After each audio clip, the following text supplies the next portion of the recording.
Silva and Laurel, there's a bunch of, there's like an iPhone user, a cell phone user. Let me know when you want me to just admit everyone. Okay, I think John is the last committee member we're waiting for.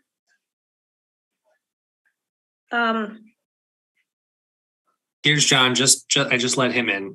Awesome. So it looks like then everybody else is okay, go ahead. Or whoever. Yep. And I'm gonna go ahead and start recording on our end. Great, thank you, Laurel. Hi, everyone. Recording in progress. Okay, so I'll admit all now. Yes. Yes, please.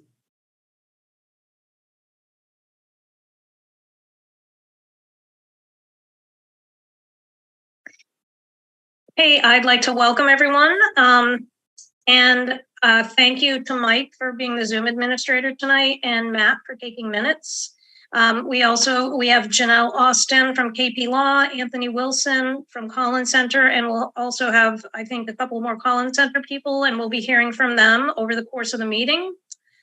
But we wanted to start by reviewing, has anyone had a chance to review the minutes from our December 12th meeting? Yes. So do we feel like we need to review them here, or can we just go ahead and vote on accepting them or not? Move approval. I'm sorry, Eunice? Move approval. Yep. Somebody makes a motion to approve and then someone seconds. Okay. I'll second it. So Eunice, did you make the motion? Yes. Okay. She did, and Maury seconded. And Maury second. Okay, so all in favor of approving the minutes as per Eunice's motion? Aye. Aye. Aye. Aye. Any opposed? Okay, great. So the minutes. I abstain as liaison. Okay. I can't vote. Yeah. So just let you know. So the minutes have been accepted. That's great. And now we're going to move into the business of the meeting, and Laurel is going to take over. Absolutely. And basically I'll just, Janelle, I'll go ahead and make you, a co-host so that any materials that you want to present to anybody. So Janelle is joining us from KP Law so that she can give us some guidance on the open meeting law and public records laws that will inform our work. There we go. Took me Thank you very much. Long list of participants. Thank you very much. Thank you to members of the committee for having me here tonight. I understand that there were some materials previously provided to the committee, so I'm not going to rehash all of the materials. I understand I have about 15 minutes to kind of touch on some highlights this evening, but really wanted, and I'm happy to supply those materials again afterwards, but I really wanted to focus on a couple of really salient and timely points with respect to the public records law, the open meeting law, and we can certainly answer any conflict of interest questions as well. As a starting point, the public records law, open meeting law, and conflict of interest law are all what we call sunshine laws or government transparency laws. And as a public body, you are subject to the open meeting law. So I thought we would start with that discussion first. And then we can certainly, touch upon the other two topics. But I think the open meeting law is probably what the members will deal with the most. Many of you have a significant experience in open meeting law issues. And for those that don't, certainly it's something that, the Attorney General's Division of Open Government has put out a lot of great materials for public body members, but essentially members of a public body, a municipal public body, are subject to the open meeting law. And the open meeting law requires that the committee conduct its business the majority of the time in what we call open session, which is a public setting open to members of the public to observe what is transpiring. So essentially, if there's a quorum of your committee, which we have this evening, the body's business has to be conducted so members of the public can see what's taking place. That requires, as all of you know, as you did for this evening, notice 48 hours in advance. an opportunity for members to communicate and deliberate in open session, and minutes to be prepared and approved in a timely manner.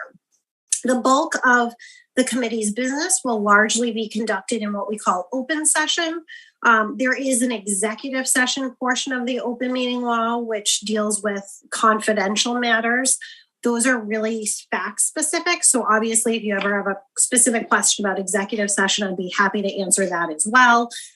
It's really dealing with, generally complaints or more sensitive types of information, real estate transactions, litigation, et cetera. So I'm going to focus the majority of the time on, deliberation, because I think that's really most helpful and what I see a lot of questions come up with in my work with public bodies throughout the state. So the members of the committee know that, a meeting is a deliberation amongst a quorum of the public body's members. A meeting we know isn't if you meet each other on the street or at a social gathering or a private social event, but care should be taken that if you do, you're not deliberating on anything that's within the committee's jurisdiction. So what does that mean? That means if you're catching up on family or friends, or you see each other at a community event, that's fine. We just don't want to have the appearance that there's deliberation outside of this setting at a properly posted meeting. That the term meeting is strictly interpreted. So, it can involve discussions in a hallway or phone calls or email or posts. And we're going to talk about that in a little bit of detail. And it was in the materials that I had previously submitted to the committee as well. But basically, any discussion has to take place so members of the public can see it. The question I get a lot on is, what about written communications? And written communications and oral communications are specifically addressed in the open meeting law. And email is also specifically addressed. So what does that mean? For a best practice, my recommendation is that email only be used by members of the committee for meeting agendas, scheduling purposes, or just to provide reports or documents, but that no substantive communications or discussions take place.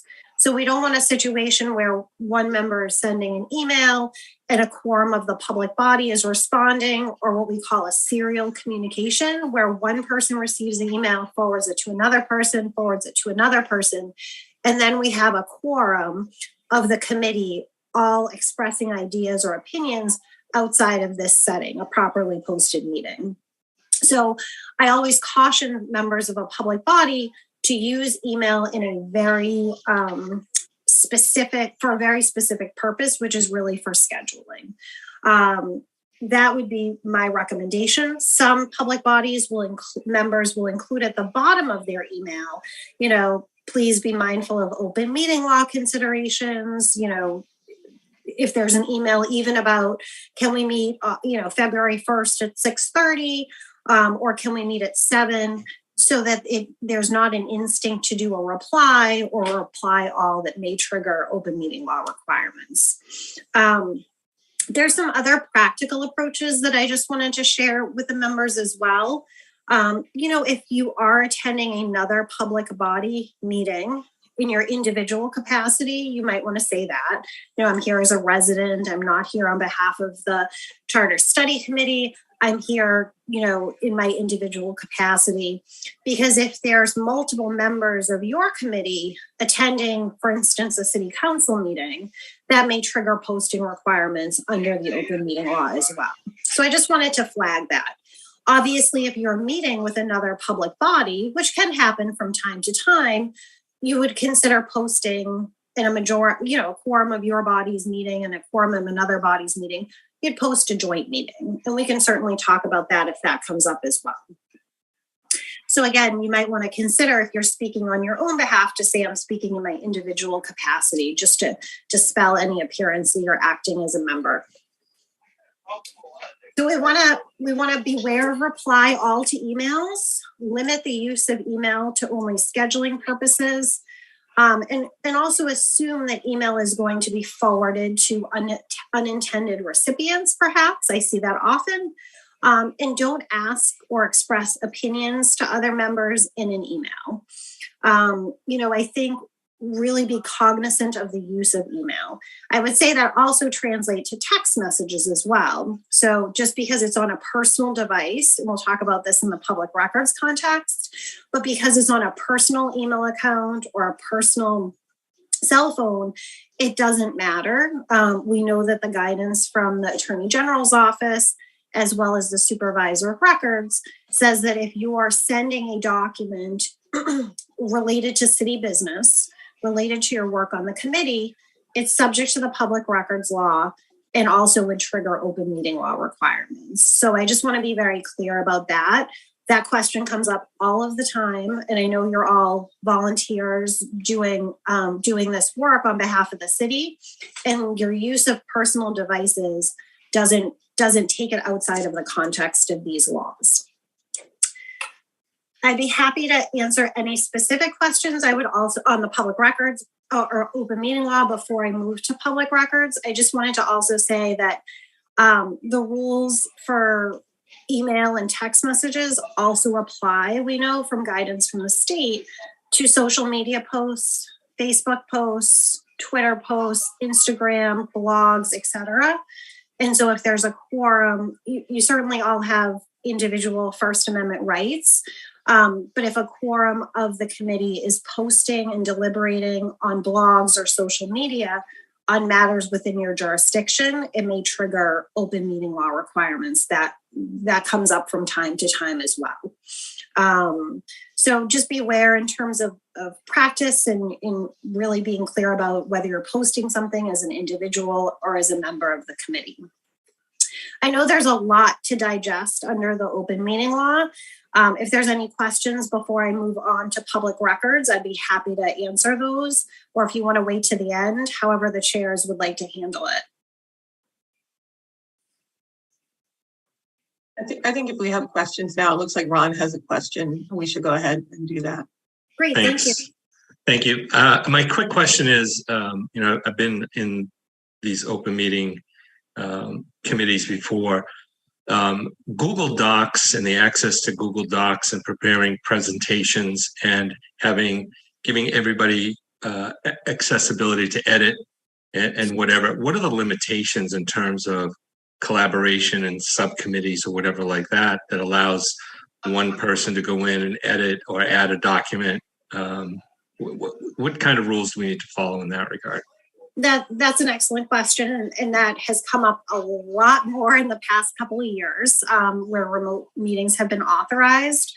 The use of Google Docs or document sharing software is generally not permissible for members of a public body, because essentially, if you have a document and everyone's sharing their opinions and beliefs in that document, or amending meeting minutes, that comes up from time to time as well, you're essentially communicating beliefs or ideas outside of a properly posted meeting. And so the best practice, in my opinion, would be, it's fine to have electronic versions, but you'd really want to only discuss your individual comments at a properly posted meeting. And so that's something that, based on the use of evolving technology, we know that would constitute or may constitute a deliberation depending on what is shared outside of a properly posted meeting. Good question.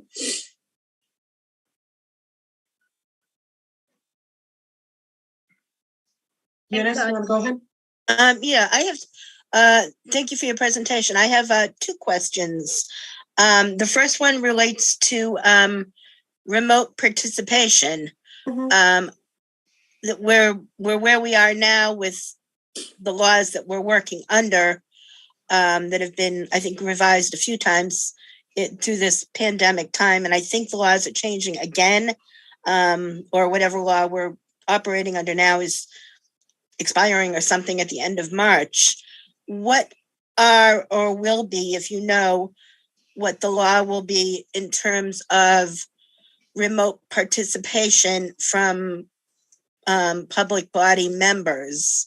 If we were to if the law changes to go to, well, I guess we can meet in person. This body has chosen to meet on Zoom for the time being.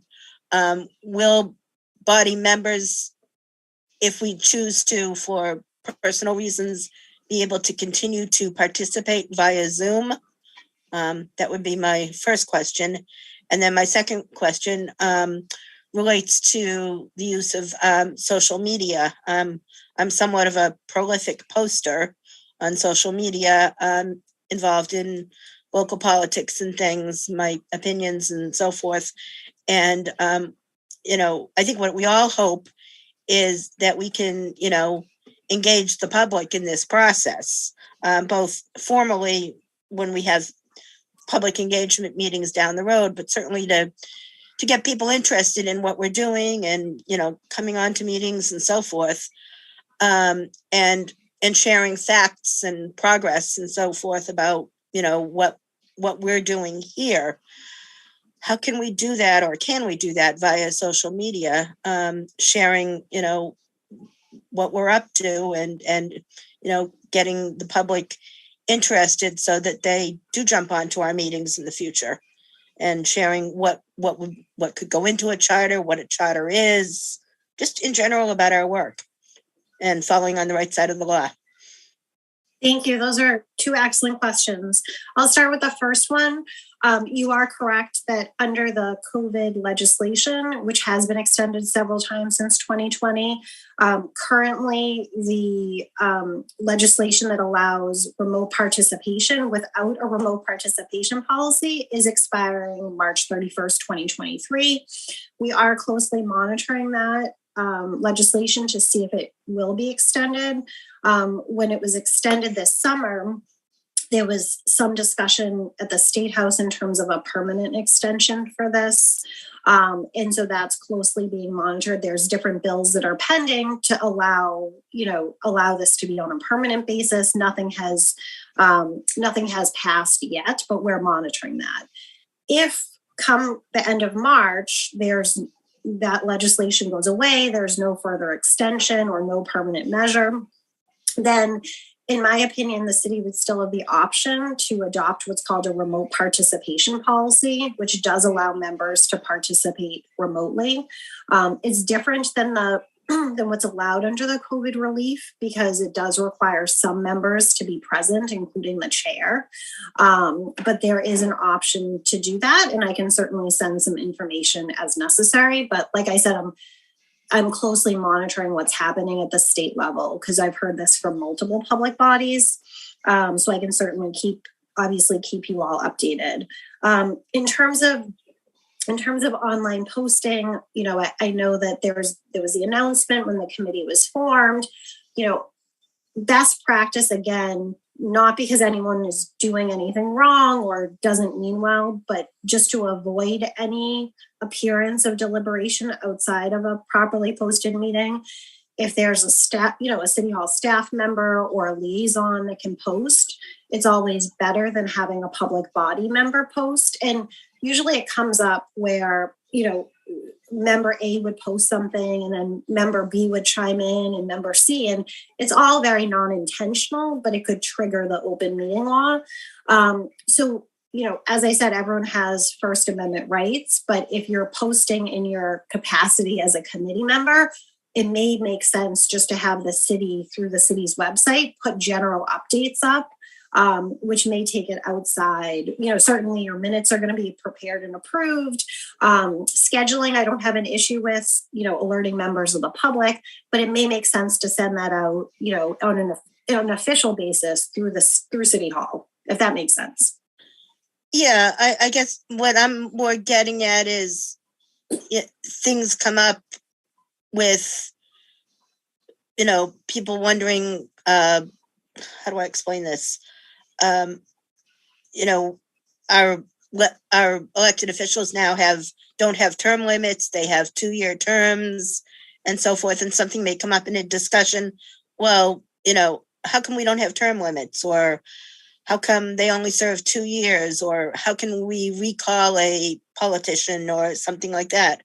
Well, we would have to change our charter in order to do that, and trying to explain things to people so that, there's a method to this, and trying to educate people about what a charter is, what charter review is, what we're doing here, I guess. Without leaving that to the city to do. Yes, and I think that would be fine as long as there's not this interaction with respect to other members. And I know it's really hard to kind of figure out where the line is drawn, but you certainly wouldn't want to direct your comments to other public body members or, essentially engage in a conversation that would occur at one of these meetings online, right? That's the spirit of the open meeting law. And so, if you're directing comments, and I'm not saying this is what's happening, but if there was a direction and other people chime in, I think that would be problematic if it was done. But if it's just, one-way interaction, trying to educate people, and it's not again, it goes back to that definition of deliberation. Is it a deliberation amongst members of the committee, right? So we just want to be very cognizant of that not occurring. Okay, thank you. Janelle, just for a clarification here, would it be a distinction, if one of us is making a post, obviously, as just a lay individual, as opposed to saying, I am a member of this committee and I'm saying this? Does that alter the conversation at all? It does. I mean, I think, again, it's kind of hard because you're all in the position and you've been appointed to the committee. So everyone understands you're coming from that vantage point. But again, no one is suggesting that people don't have their First Amendment rights to comment on municipal government or the city. It comes down to really, I think it makes sense to clarify that you're not speaking on behalf of the committee and this isn't the official position of the committee. However, X, Y, and Z. But just sometimes, like I said, when I see this, and it's usually in the context of responding to an open meeting law complaint, it's very non-intentional and it just kind of not spirals, but it goes from one communication to the other very quickly. And when it's put together, it could constitute a deliberation. So I always caution to be very conscientious in terms of online communications. All right, Jean, you have your hand raised. Hi, Janelle. Thanks for presenting today. I have a question about subcommittees because we have talked about having subcommittees. And I just want to confirm if we create subcommittees that they will need to meet open meeting law, including quorum and posting a notice and public participation. If you could just confirm that. That is correct. So subcommittees that are created by public bodies that are subject to the open meeting law, such as yourself, are also subject to the open meeting law. That requires notice, open meetings, unless there's an executive session purpose, and minutes to be kept. The only exception to that rule is if, for instance, a superintendent or a mayor who's not subject to the open meeting law creates a subcommittee to advise, herself on those particular issues. That wouldn't be, but that's not what we're dealing with here. So in my opinion, yes, it would be subject. Any subcommittee created by your committee would be subject to the open meeting law. All right, do we have any other questions on the open meeting law, or otherwise we can move on to the public records law? All right. I think, did you have a question? Yeah, just real briefly. Do you have any recommendations on how to kind of differentiate, personal opinion and being a member of the committee? Do you have to identify yourself as a member of this committee, say on a political question on social media or when you're commenting? Do you have any recommendations how to make sure we don't cross that line? Sure. So I used to say before the proliferation of social media that if you were attending a meeting, you would say, I'm here. My name is Janelle Austin. I'm a resident of 123 Main Street, and I'm speaking on my own personal behalf, right? And so I think you don't have to give your address, but I think the equivalent would be something online. Like I said, it's very if you are speaking about a matter that isn't within your committee's jurisdiction, I think it's a little bit easier. So if you're commenting about something before the city council or another public body, it's easier. I think it's a little bit harder to say, oh no, I'm speaking in my individual capacity, but I'm a member of this committee. I think, again, it is difficult in this day and age, but I would be very cognizant to not share opinions amongst a quorum of all of you online. If that's helpful. Got it. Thank you. Right, I think that was all the questions. If you want to move on to public records law, that would be great. Sure. And I know the materials that I previously supplied were very detailed, so I just wanted to touch on a couple of particular items that I thought were most relevant. One was, as I mentioned before, the use of private email accounts or private cell phones for text messages does not necessarily take those communications or those records outside of the public records law. So let me start by saying what the public records law is it's a law that governs both the retention and the scope of records created or received by the city or its officials or volunteers or employees. So essentially, your records in your capacity as members of the committee are subject to the public records law. If you are using personal email accounts, cell phone numbers, etc., personal computers to do work on behalf of the committee, those records would also be subject to the public records law. And so, I often get the question, well, I sent this email on a Gmail account, or I sent this text message on my personal cell phone. If it relates to municipal business based on the work the committee is doing, in my opinion, if there was a public records request, we would have to ask you for those records. Now, we all use emails and phones all of the time, but I just wanted to flag that for all of you because you will be a busy committee, and certainly, any official business is going to be in your meeting minutes, but just be cognizant of email and text messages as well. So the public records law will govern your records, as well as the open meeting law will govern your meeting minutes. So that requires that the meeting minutes be timely prepared and approved, and I assume, will be put on the internet for members of the public to see. So if you received a request for those, we would process that under the open meeting law or the public records law. So I just wanted to identify that for you as well. Certainly, if you have any specific questions about the public records law, definitely let me know. There are exceptions to the public records law, which are fairly narrow in scope.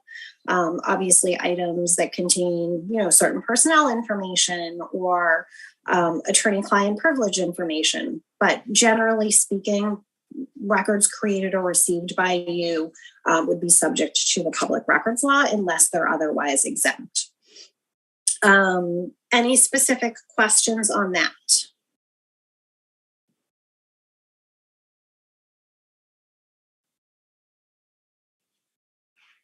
Nope.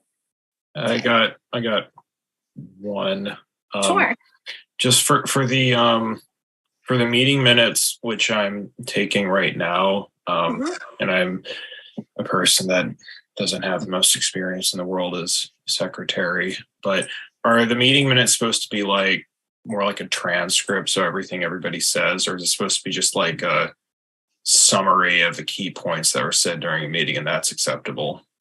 Sure. So they do not need to be a transcript under the open meeting law. They do need to have certain items, and I'll tell you what those are, but it has to have the members present at the meeting, the date, the time of the meeting. And I can send you a summary of this if this is helpful, but the date and time of the meeting, the members present or absent, a general discussion of the business that's conducted by the committee, and a record of all votes taken. So it does not need to be a transcript. It also can't be very sparse. It has to basically, I always use the analogy that if you picked up a copy of your meeting minutes and a member of the public was at home and didn't attend the meeting, would they understand what transpired at the meeting? And if the answer is yes, then they're probably sufficiently detailed. But it doesn't need to be a transcript, if that's helpful.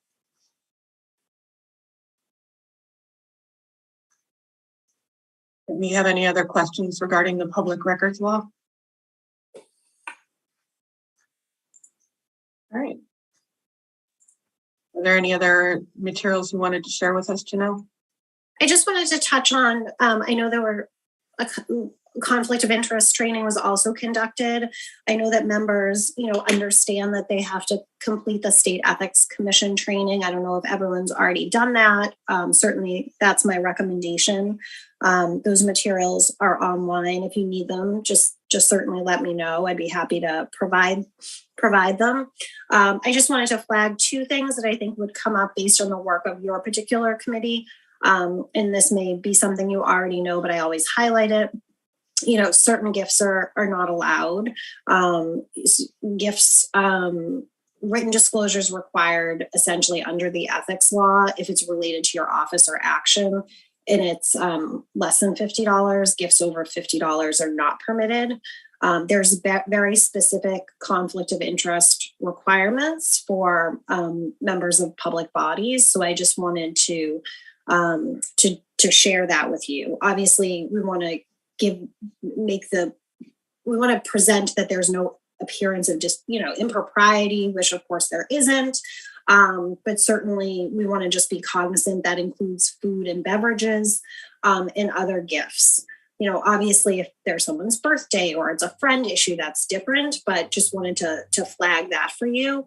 The other thing, and I just wanted to identify, because I get the most questions on the gift issue and also, acting as an agent, so to speak. And that's a 268A conflict of interest law, section 17 matter. Essentially, you can't receive money from or act as an agent for someone. So if your professional background is an attorney, or it is a engineer, for instance, there are some very specific limitations in terms of presenting or being before the city on other things or representing clients. So I just wanted to identify those as well, those particular 2 points to highlight, and then just make sure that everyone knew about the state ethics training as well. And unfortunately, actually, this is, we had not previously been informed about the state ethics training. Okay. So if you could provide those materials to me and Milva, we'll make sure we share that out to the committee. Okay, I will email those out tomorrow. Wonderful. Thank you. Oh, so if we already finished the state ethics training for something else, we have to take it again. I think it's every 3 years is my recollection, but I can confirm. Does anybody else have any further questions for Janelle? I would also just, not to backtrack on the open meeting law, but there is the open meeting law certification as well. I just want to make sure everyone has completed that. And if you haven't, I can send that along as well. Yes, if you, unfortunately, we have not yet received materials on any training. So if you could furnish that, that would be great. Absolutely, no problem. Great. Well, thank you so much for your time and for the clarification. Jean, did you have a question? Oh, are there forms then that we have to get you, Janelle, or after we take the forms are filed with the city clerk's office. Okay, and which forms are those? Or you'll send it to Milva and yep. I will send the certification forms and the instructions in terms of who they need to be returned to. Okay, that's great. Thank you. No problem.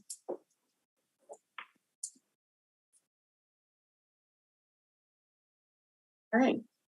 Thank you again, Janelle. Thank you all. Nice meeting you. Have a good evening. If Thank you. Further questions can be helpful, let me know. Thank you all. Happy New Year. Thanks. You too.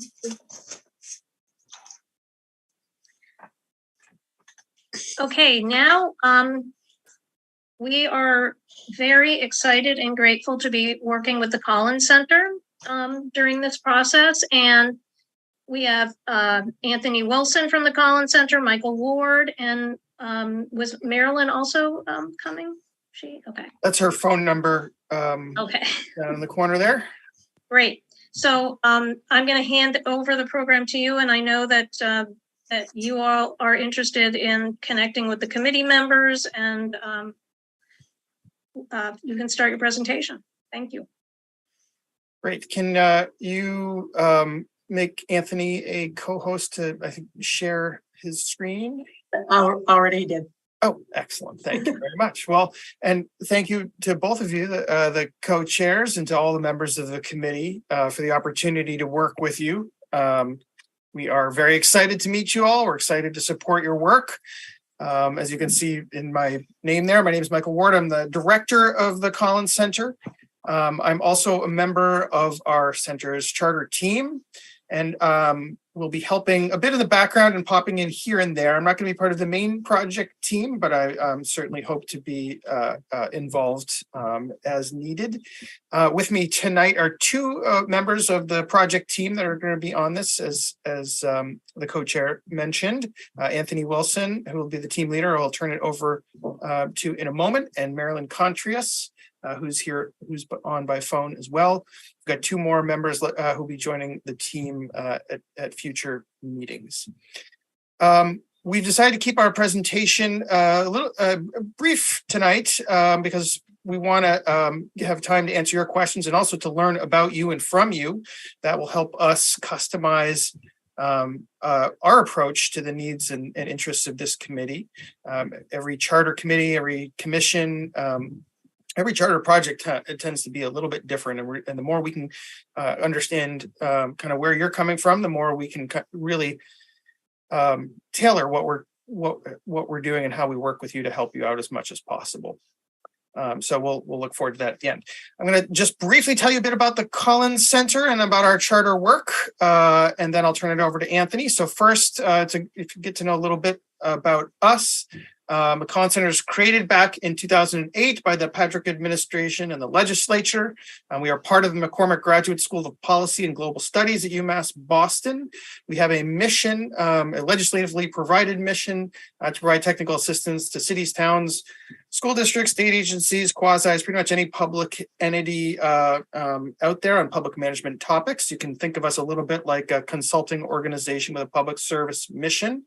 In our 14, now pushing 15 years, we have completed over 800 projects, mostly cities and towns, mostly Massachusetts. We've worked in over 2/3 of the 351 cities and towns, including all of the largest cities, as well as several of the smallest, including the town of Gosnold, population 70. We are beyond the charter work. Our sort of main practice areas include finance, HR. We do operations work for different departments. We do analytics. We do executive recruitment, training, IT. We do some performance management, regionalization, and of course the charter and org structure work. I think it's important to note that we do have these other practice areas because they really do inform our charter work. And if we come into for example, a deep question about finance or about HR, we can't answer within our charter team, we can go beyond to our other HR team, our finance team, and build further expertise as needed. So let me just, give you a quick flavor of our charter work. And actually, I think this is a little, there's a couple of these that need updating or adding to, but you got to, just to give you a bit of a flavor here. I know this is very small text. We've worked in about 30 charter related projects as a center. It's about 7% of the cities and towns in Massachusetts, includes some major, some of the larger cities. It also includes some small towns, everything in between. And beyond the Collins Center's list of charter projects, Marilyn, who's with us, and then another member of our team, Steve, who will be joining at future meetings, both have worked on many charter projects in their past lives prior to joining the Collins Center. In fact, Marilyn, I always say Marilyn has worked on more charters than anyone else in Massachusetts, charters than anyone else in the Commonwealth. So we really have a lot of experience working with different committees, different sized cities, different approaches, different interests. We currently, just so you know, have active charter projects going in the cities of Beverly, Cambridge, and Somerville, as well as several small towns. And I obviously am biased, but I believe that the charter work is some of the most critical work we do at the Collins Center, because as you'll hear late in a moment, and as you probably already know, that the charter is really setting the foundation for everything that a city and town does. It really is at the core. And because of that, I want to take a moment to thank you all for your service on this committee.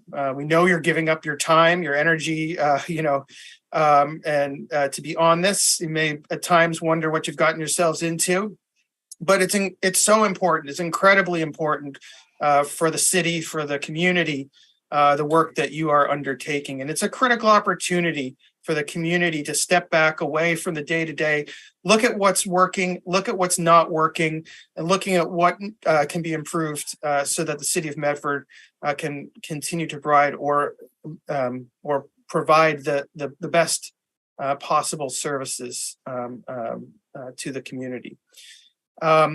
So I guess with that, I'm going to, just thank you all again for your service. And I'm looking forward to hearing more about you and your questions and your interests at the end. But I'm going to turn it over to Senator Associate Anthony Wilson, who's going to go on take you on a brief tour of charter history in Massachusetts. And then we're going to talk about the reasons for charter review and the types of things that get reviewed in a charter review. So thank you. And Anthony. Thank you, Mike. So I'm going to just go through some of the brief history of charters in Massachusetts, how we got where we are today, and that'll touch on sort of probably why you are in the middle of a charter review now. So 1821, the Massachusetts Constitution was amended to allow cities with populations of over 12,000 to adopt a city form of government.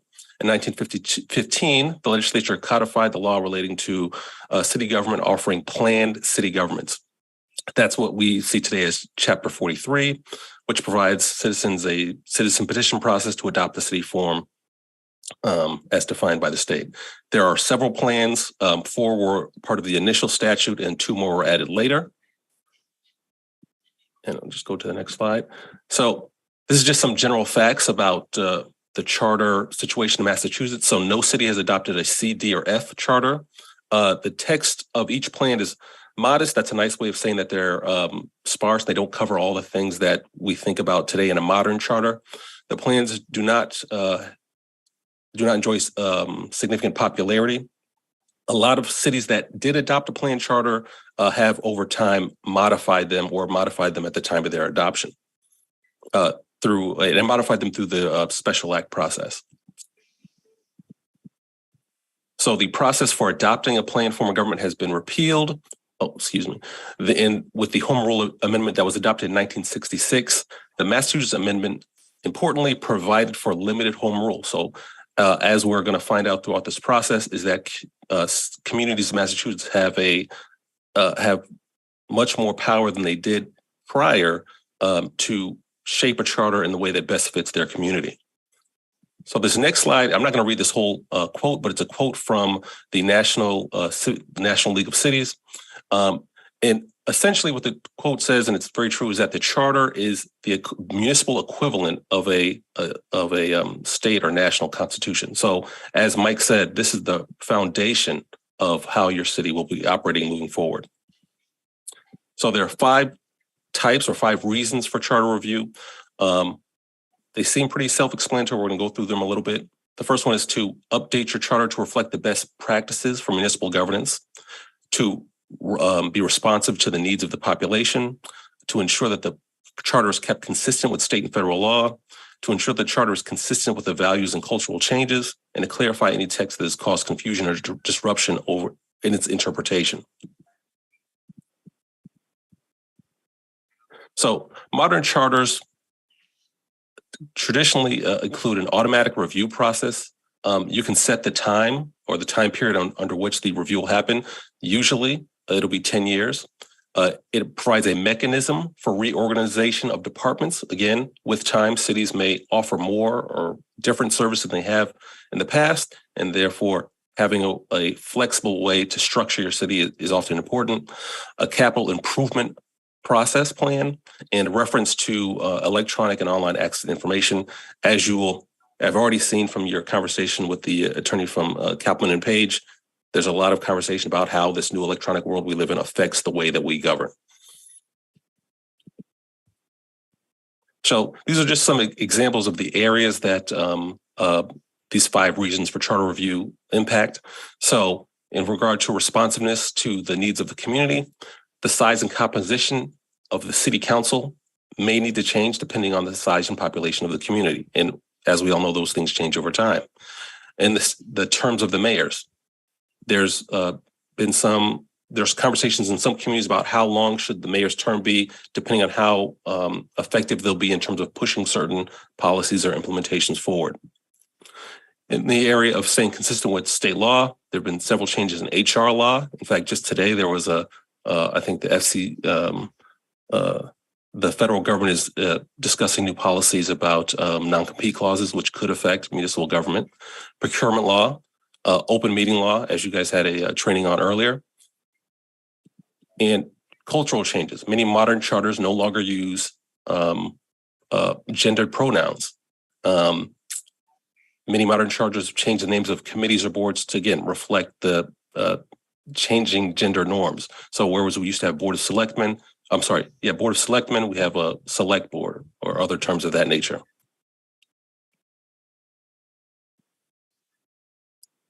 And to clarify any text that may have caused confusion or disputes in the past, examples can be recall or referendum provisions, as well as defining key terms that are used throughout the charter.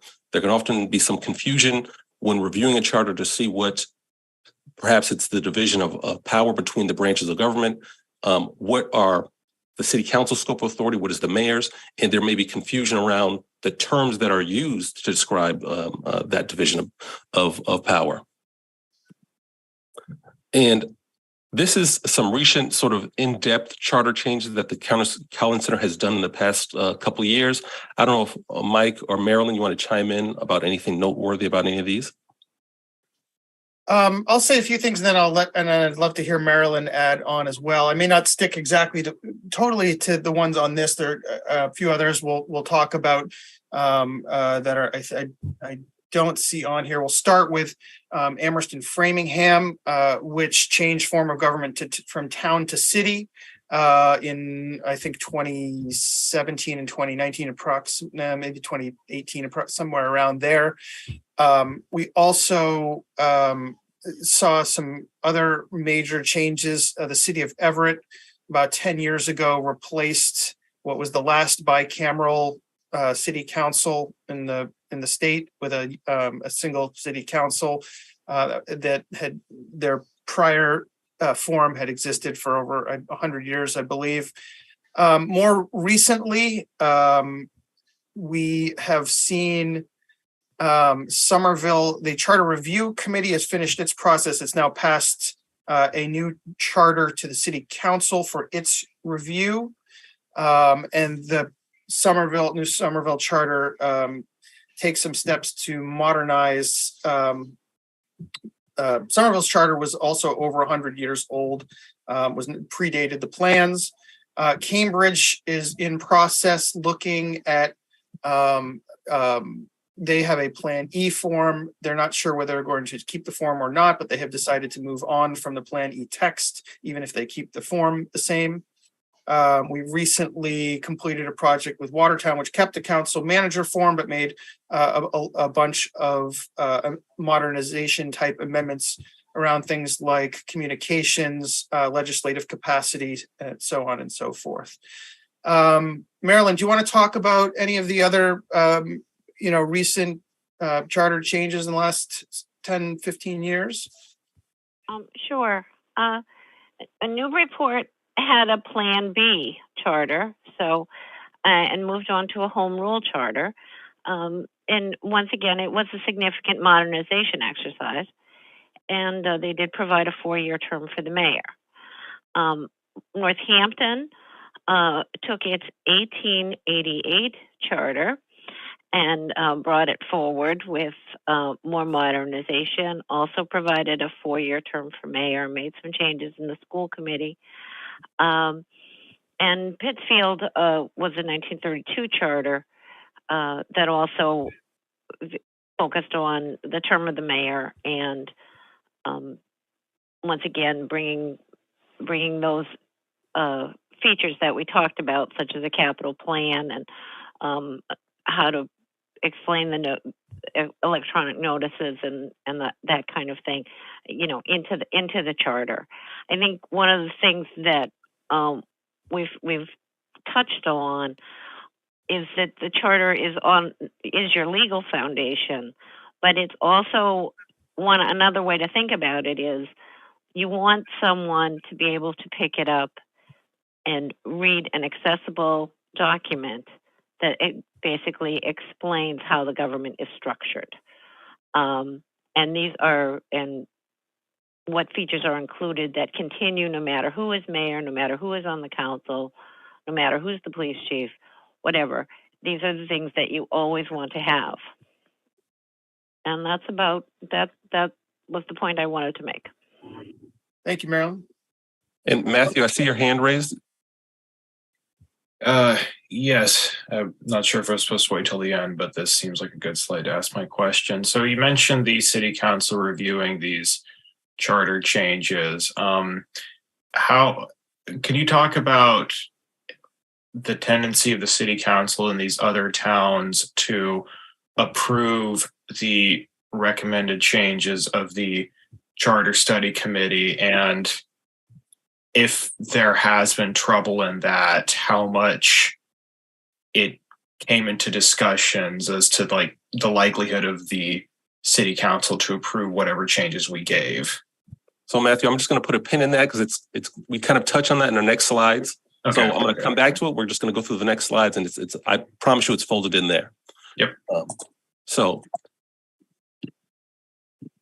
pathways to revisions of a new charter. So home rule, as we discussed earlier, the home rule amendment, chapter 40, spelled out in chapter 43B. There's also the special act charter route,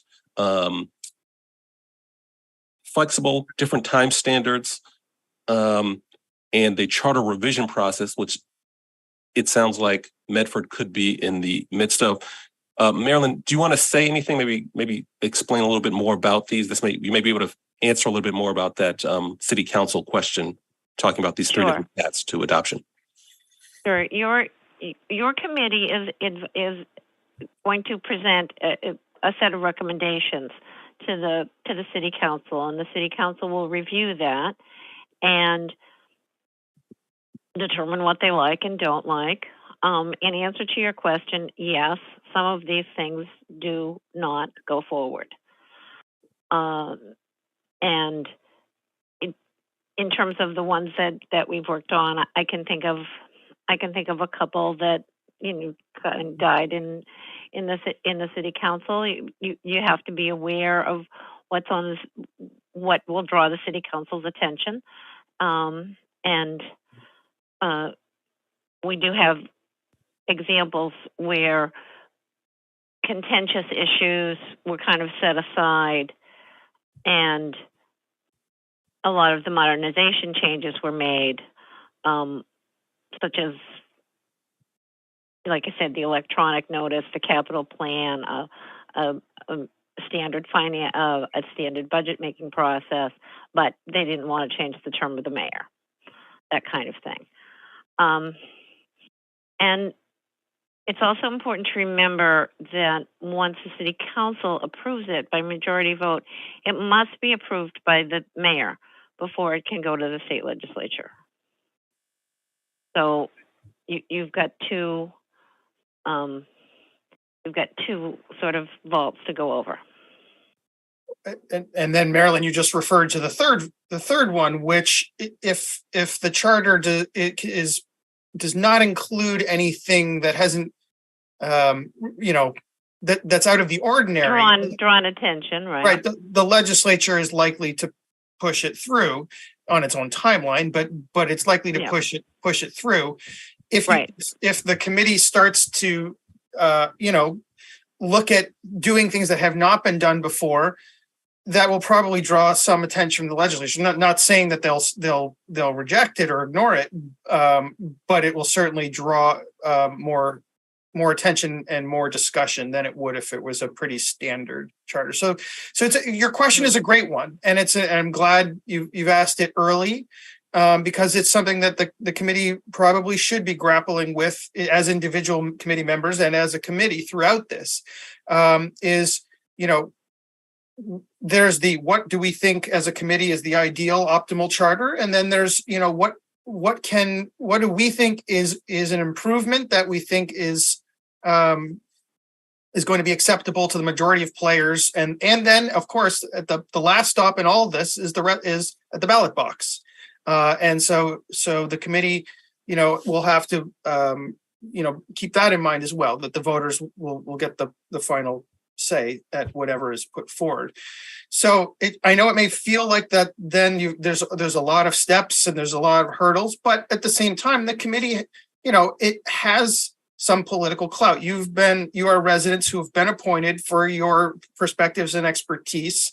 And so, crafting something and presenting that to the council will carry some weight, and shouldn't be discounted.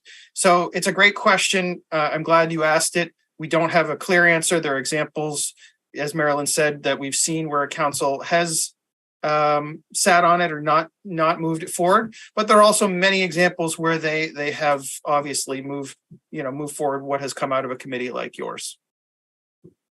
Yeah, and just to add to that, committee members have already sort of alluded to this during their questions to Kaplan and Page about conversations on social media.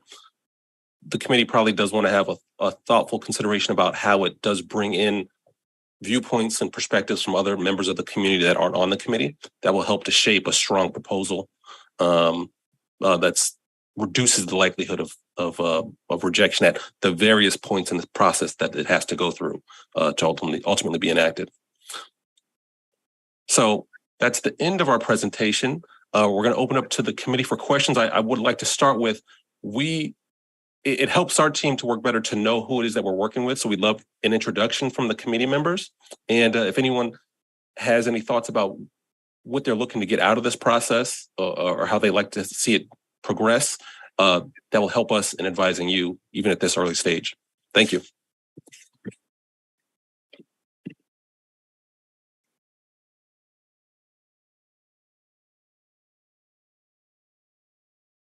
I'm turning it back over to the chairs. Does anybody, do you want us to just sort of introduce ourselves to start with? That would be great. Yeah, if you could, introduce yourselves and relevant, background, of course, and then we'd love to hear, what's on your mind, or whether it's a question for us about something we said, whether it's a question for us about something we didn't say, whether it's a thought you've got about that's been in the back of your mind about a question about Medford's charter, an issue that's been bothering you, whatever it is, the more we hear, the better we can start to think about, okay, well, how can we, work with the committee to craft a process that's going to be most effective for you. Awesome. Okay, I'll start and then I'll call each committee member and invite you to introduce yourself and comment on some of the things Michael mentioned. I'm Milva McDonald. I'm one of the co-chairs. I've been hearing about charter review in Medford for several years and started to get involved in trying to get a review to happen about a year ago, and it's taken a while just to get this committee up and going. So I'm really excited about it.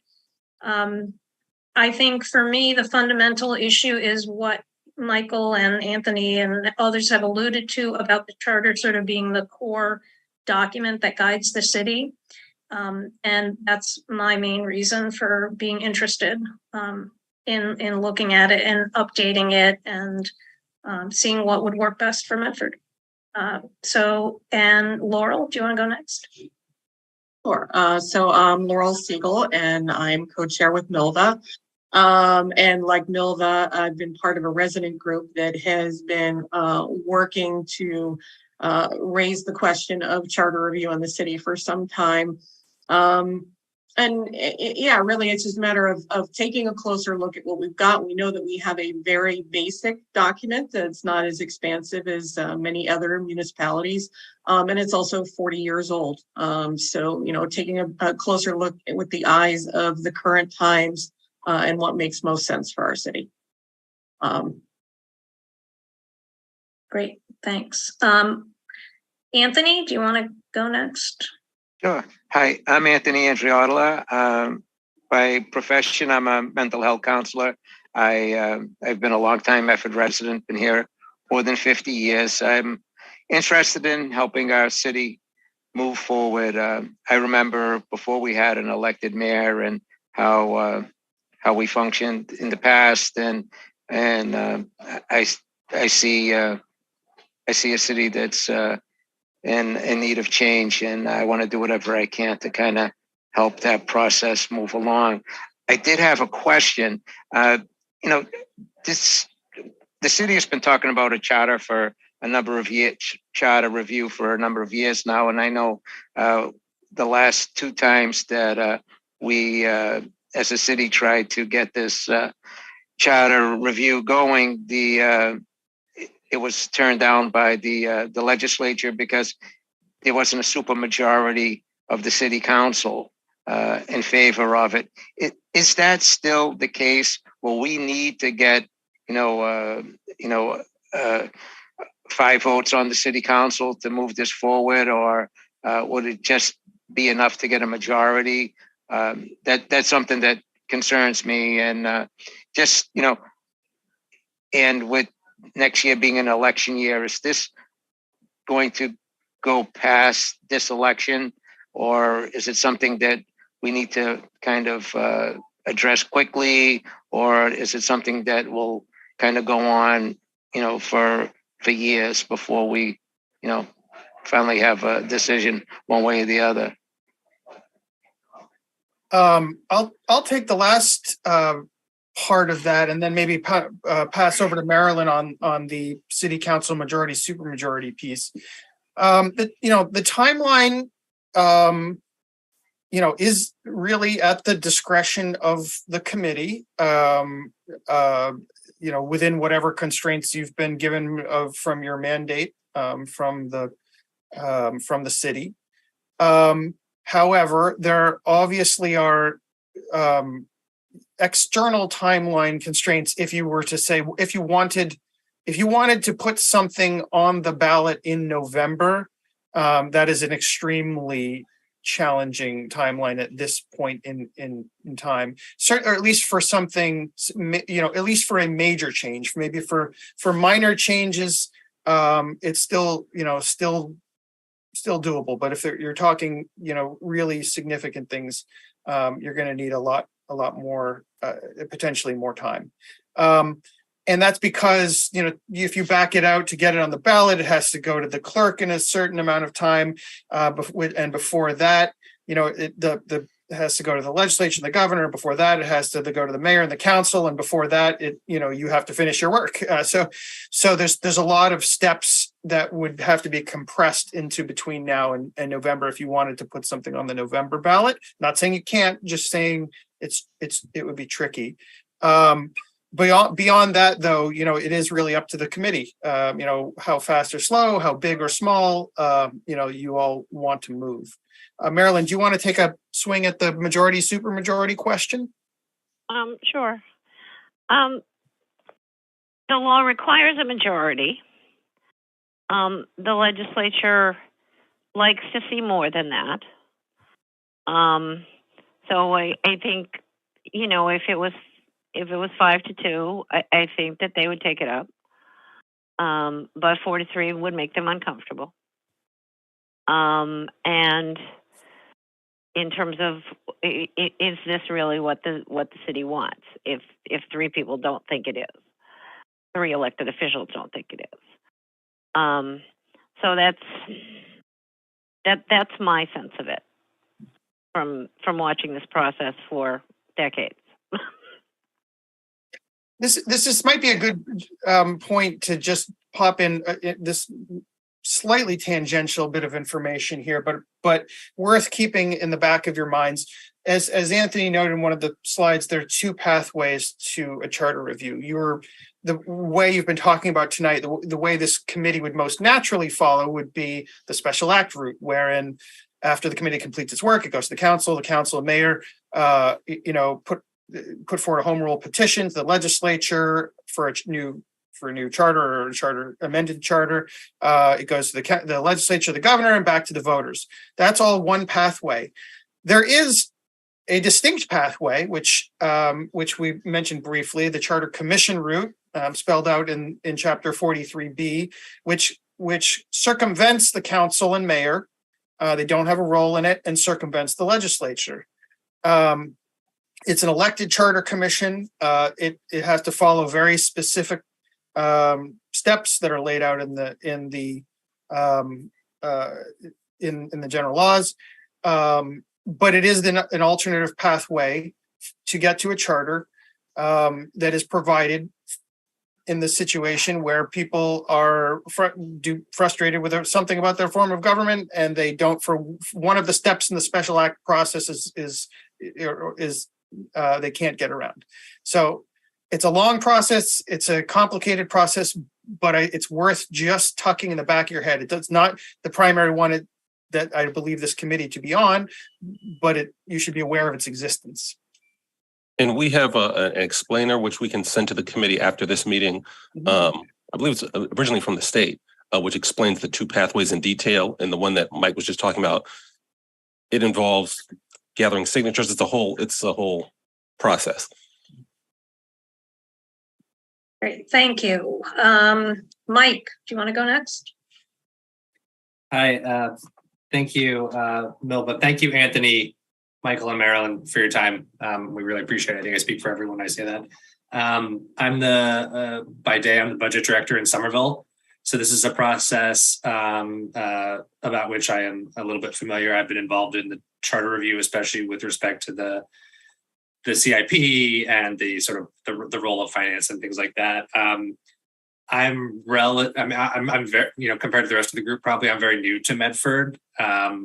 So what's important to me as a newer resident here, at least in this process specifically, kind of like, what extent do we want to hear from the mayor, from the council? Can we hear from the mayor and the council?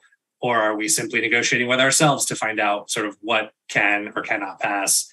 I think I come at this from obviously like an administrative good governance bias, right? Just because of my day job. And I want to find out what relevant comparisons in terms of size, scope of government there are between like Medford and the surrounding communities. I'm not interested in reinventing the wheel here. There's best practices. We're not the first ones to do this. So trying to figure out, what's worked in other places and what have been pain points, and then really trying to strike the middle ground between flexibility and creating strong guardrails, right? Like, I think at the end of the day, well, I'll leave it there. Thank you. Great. Marilyn or Mike? Can I speak to that a little bit? Yeah, go ahead, Marilyn. I think one of the considerations for the committee is having some sort of public forum and inviting the mayor and the councilors to testify if they want, and to say, if you can't come, we'll accept written testimony until X date. That was done in one of the communities that I'm now working in, and it was a very successful process in the sense that the committee learned a lot, and they took some of those comments and concerns into consideration in what they finally proposed to the council.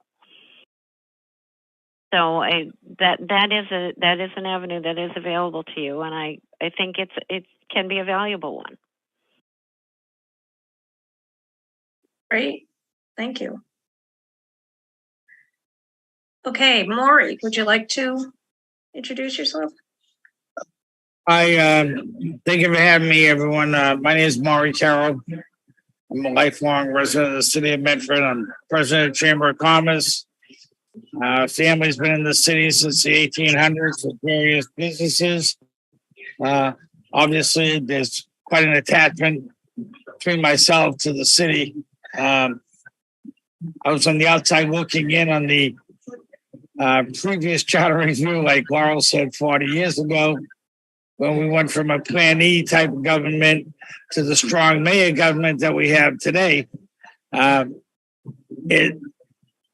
listened to everything what everyone has to say tonight, and knowing the sentiment through the existing city council that's there right now, we've got our hands full, because when you talk charter review to any of these existing polls, I'll say with the exception of the mayor, they're nervous. They don't want to see anything about it. They're afraid of whatever we may come back with, and no one's come back with anything, and they're already saying no. So, I mean, it's kind of, it's really fascinating to me, because you put it to them and you say, well, what are you afraid of? Well, you better not do this, do that. We haven't done nothing. All you're doing is reviewing our charter. That's all, which is the right of the citizens of a city of 58 to 60,000 people that hasn't had a review in 40 years. And that's all we're doing. No one's suggesting anything here. But you would think that you're going to throw them out, into the ocean to be on their own. And it's just, it's very unnerving, and I'm happy that the mayor sees the advantage to it. And all I want to do is hear what our possible changes could be. Maybe everybody likes everything. Maybe they want a little change here or a change there. Who knows? But I'm glad we have the opportunity, and I'm very happy to be part of it and go forward from here. Great. Thanks, Maury. Matt, do you want to go? Yeah, I'm Matt Lemming. I'm a postdoc over at Massachusetts General Hospital, where I work in deep learning for neuroimaging diagnostics. I was involved in the same group as Milvin, Laurel, and a few other people on this committee as well. That was a citizens advocacy group for charter review. I'm interested in charter review because it's the political foundation of this entire city, and I would like to see a lot of changes happen in this city, and the charter review seems like the most fundamental one. So I do have an interest in seeing that happen, and this committee seems like the best hope of getting that done. What's on my mind is sort of going off of the question that I asked earlier and what Maury just said. I do know that some city councilors are nervous just about the idea of this, and I would say, perhaps needlessly so. But what I would be interested in hearing is just a little bit more about the experiences of doing this in other towns, specifically which issues brought contention from the city councilors and the mayors that later approved it. I heard you say that the mayor term limits were rejected, and that makes sense why they wouldn't want that kind of a change. But what I'm thinking is, like, what other issues were sort of hot button things that brought contention from the city council in the past, as well as some strategies for combating those. And you already said some strategies, like the public forum with mayor and councilors invited. That was great. But yeah, that's what's on my mind right now. Thanks, Matt. Okay, Jean. Hello. Thanks for presenting today. And I'm Jean Zotter. I have a law degree. I worked as a public interest attorney for 10 years and then was in state government working on public health policy, and now I'm a consultant. I'm interested in having an effective city government that is transparent and engaged with residents and is representative. We're a diverse city, yet we haven't really had diverse elected officials. And so I would like to find a way where our government can be more responsive and more representative of the city. My question for you is, I'm hoping that you went through the slides pretty fast, and I saw that the different plans, and I'm hoping you'll give us a more specific grounding in what all the options are. And are we stuck with, my understanding is we're stuck with whatever those options are. We can't go outside of it. So that's one thing I'm curious to understand is like what our options are. Just go to the, yeah, go on. Mike, I was just going to say, you're not stuck with the plans. And I think the trend is to move away from the plans, and maybe Mike and Marilyn can explain that. Yeah, there are only 12 cities left that have plan forms, including Medford. Modern charters have moved away from them, are drafted from scratch.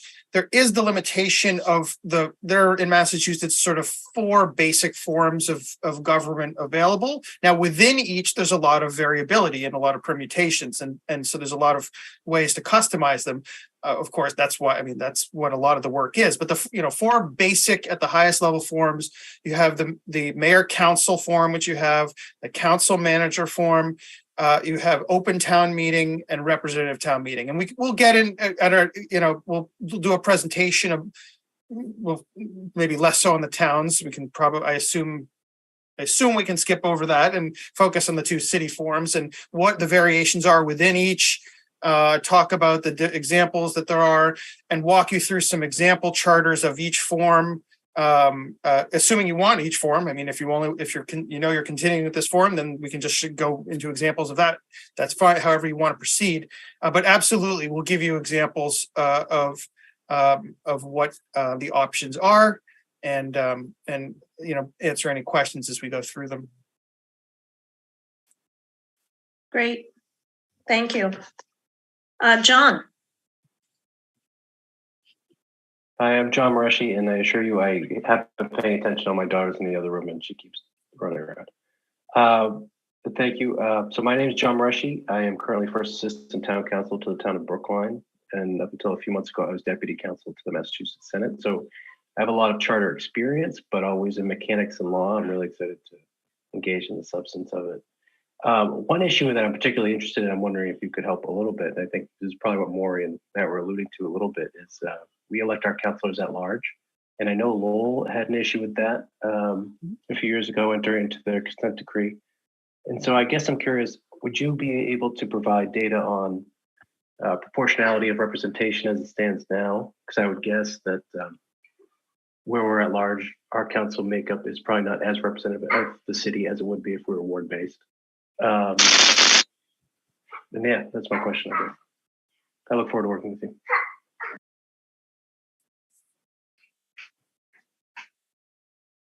Yeah, we can certainly get into the at-large versus ward, the balances between them.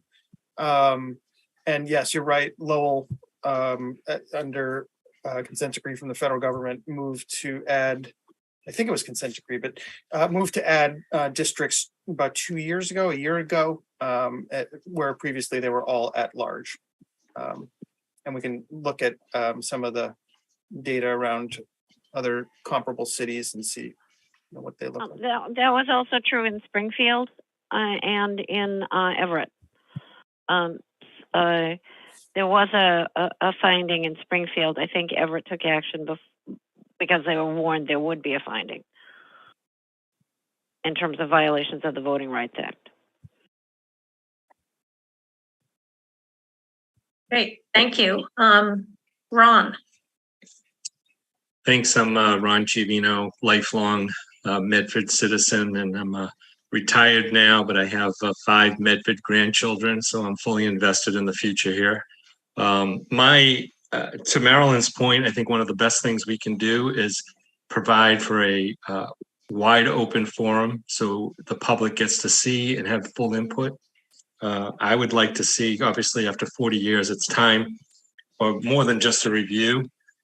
My goal is to see that, roles are defined in city government so that there's no ambiguity, there's no room for interpretation. I also think that we need to look at the balance of power. I think we also need to encourage one arm of government to communicate with the other. And however that works out is great, but I think those are the things that we should focus on.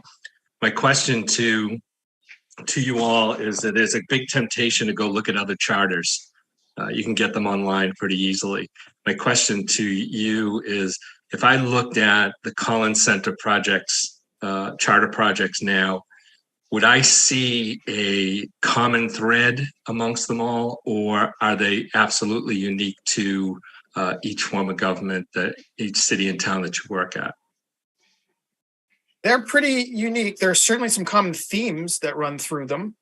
But, we've worked with towns that only made small changes. We've worked with towns that converted to cities. We've worked with cities that have made all different kinds of changes. There are certain best practices that we do encourage, and Anthony provided some examples.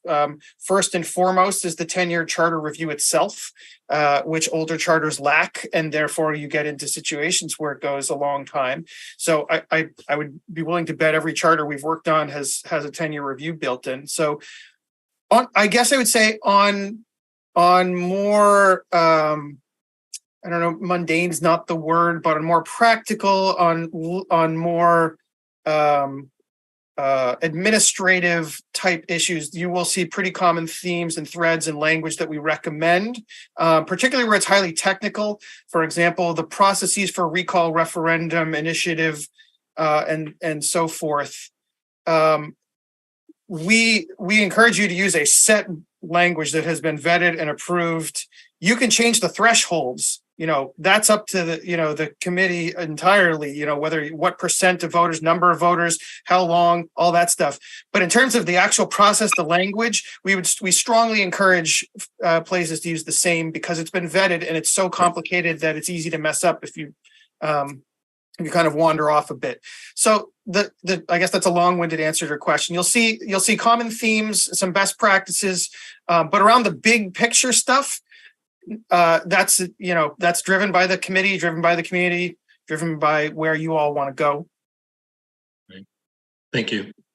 Yeah, and if you do go online, I mean, you're going to see charters, a lot of charters in a very standard format, and that there are charter articles, usually referred to as charter articles, sometimes referred to as chapters, but they pretty much follow the same kind of table of contents. Okay. So if you say, I read this before, yeah, you did. Right. Thank you. Great. Thank you. Okay, Eunice. Thanks. Okay. Eunice Brown. I'm also a lifelong Medford resident. I have been watching local political meetings for probably 25-ish years. And particularly recently, in the last, 3, 4, 5 years, I've been watching pretty much every city council meeting, every school committee meeting, and a whole bunch of subcommittee meetings, city council, committee of the whole meetings, board and commission meetings, and so forth. So I've had an opportunity to, really see what our elected officials are doing. And I have sort of tuned into ways where we're ineffective, inefficient, not transparent, or just, falling short, I think, in places. And I'm going to be very interested as we go through to find out what can be included in a charter to make us better in a whole lot of ways, as Ron alluded to see our bodies work better together, to ensure better public participation on our bodies in a variety of ways. I recently came across an instance, something that I would like to see changed, or at least addressed. On a couple of our boards and commissions, we have folks sitting on them who are no longer Medford residents, making decisions for Medford residents. And when I approached the mayor about that, I was told that there is nothing in our city charter that states that to sit on a board or commission, one must be a Medford resident. And I found that pretty incredulous. You know, I can see, I suppose, if you operated a business in the city, you'd have a vested interest, but in some cases, it's just not the case. So something like that, you know, I think could be something that could be looked at. Seeing the, you know, groups working together, watching the city council consistently asking the mayor for what they call the warrant articles, which I guess are the bills to be paid. She's under no obligation to provide them. Should she be? I don't know. But that would be something that, you know, I think would be worth looking at. So I think there's a lot of places where, you know, I jot down to myself as I'm watching a meeting, well, how come this isn't required? And should it be required? I don't know what the answer to that is, but it might at least, you know, warrant further discussion as to what could or could not go into a charter. So that's what I would like to see is, I understand the big ones, ward representation or not, term limits, length of terms, the different plans and things. But there's so many other things that, you know, it seems like we're not functioning as well as we could. And I don't know if there are elements of the charter that could help us function better. I also have the same concerns as some of the others where we have some counselors who are reticent to go forward with this. And so how do we work with that? So those would be some of the things that I would be interested in, recalling elected officials if the need were to be to arise. I don't think we have a provision for that right now. Our only recourse is the next election, and you know, there should be that should be looked at as well. And my final question, I guess, is somebody commented that we probably couldn't get anything on the ballot for November yet, because backing it out, we would have to be finished with our work pretty quickly, which is probably not in the realm of possibility. If we couldn't get something on the November ballot, could we have a special election? Like, let's say if we finish our work later in the summer or early in the fall, and then backing things out, would a special election like next winter be a possibility, or would we have to wait until, you know, the following fall? So thank you very much for your presentation. I appreciate it. Marilyn, do you want to take a swing at the special election piece, and then I can address the following, the other part of about the fall? You can actually, the text of the special act can provide for a special election.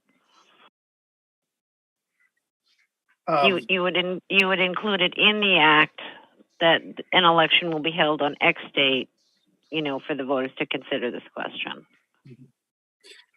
But you that would be what I've seen done before. And then the other piece of that, it could be done the following fall, which is 2024. However, we're still, so we know it can be done.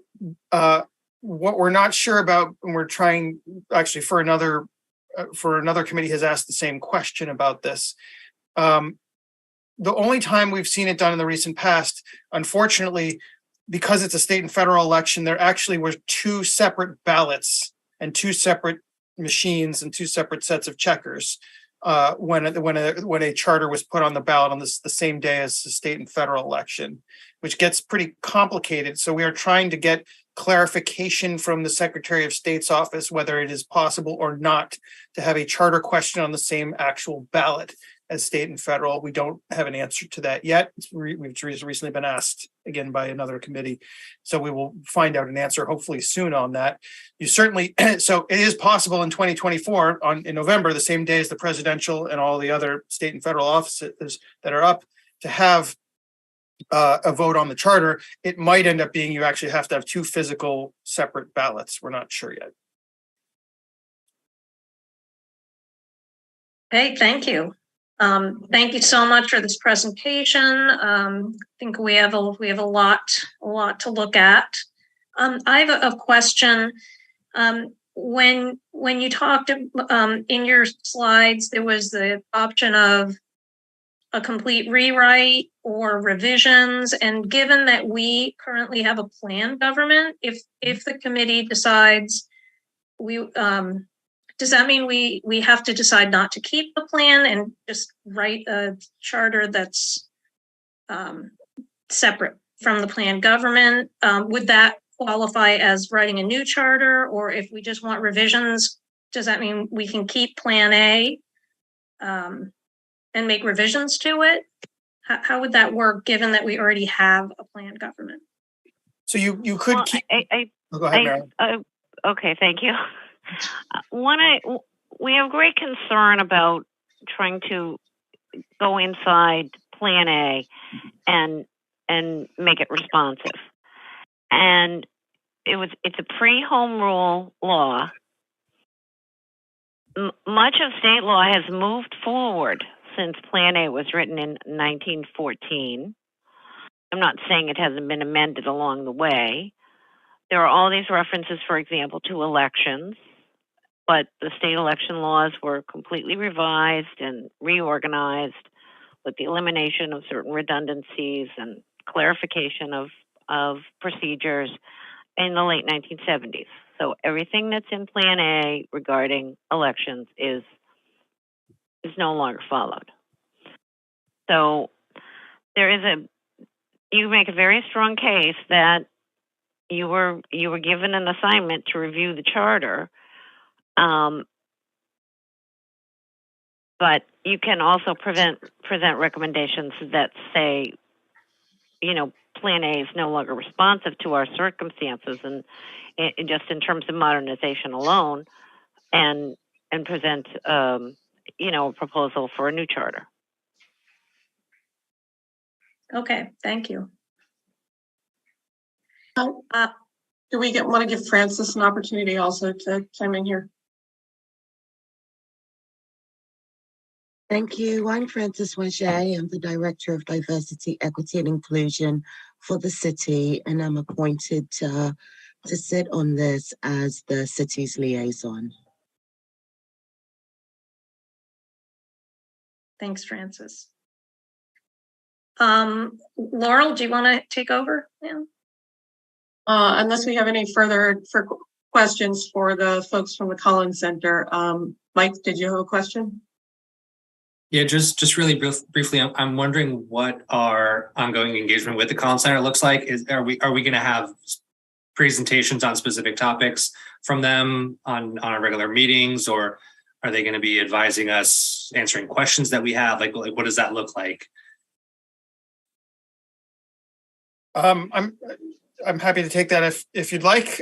So we do have an agreement for a fixed but expandable at if needed number of meetings to participate in.